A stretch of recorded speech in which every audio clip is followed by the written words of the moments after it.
If you don't like your boss and they don't like you, they're going to be less likely to speak up for you and advocate for you to have a promotion.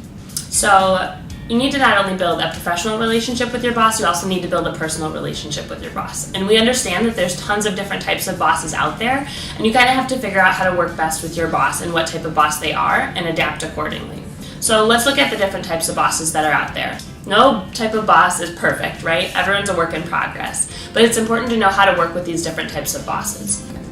The uncaring boss is an insensitive boss, right? They don't really care about what's going on in your personal life. All they care about is results. They can seem a little bit insensitive at times, but you have to kill them with kindness. That's going to be the best way to work with this boss, is understanding that this is the way that they're going to be and adapting accordingly. The narcissistic boss makes everything about them, and you just have to accept the fact that that's okay, and you need to work with that and adapt with that. It's everything about their schedule, how they're viewed, how senior management views them. So you need to humor them a little bit. Play by their rules, on their schedule, on their time. The best friend boss.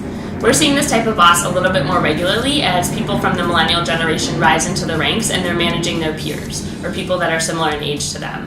They want to be your friend. They're kind of nervous to deliver, constructive criticism or feedback. They'd rather go out to lunch with you and just talk and shoot the shit a little bit than have the hard conversations. The best way to deal with the best friend boss is to speak up.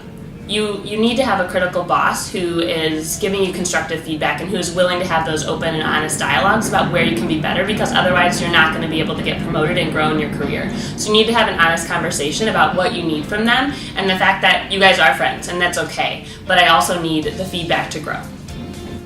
The Buzzword Boss. So they use words like synergy, bandwidth, game changer, and a lot of times these words are a little bit ambiguous and you might not know what they mean. So if you have a boss that's like this, when you meet with them and they're using these words, make sure you understand before you leave the meeting exactly what's expected of you and what those words mean in context. The Perfectionist Boss. This type of boss can sometimes be the most difficult to deal with because they have exceptionally high standards, and you may go back to them time and time again and there's still going to be edits and changes to your projects, and it can be really, really frustrating.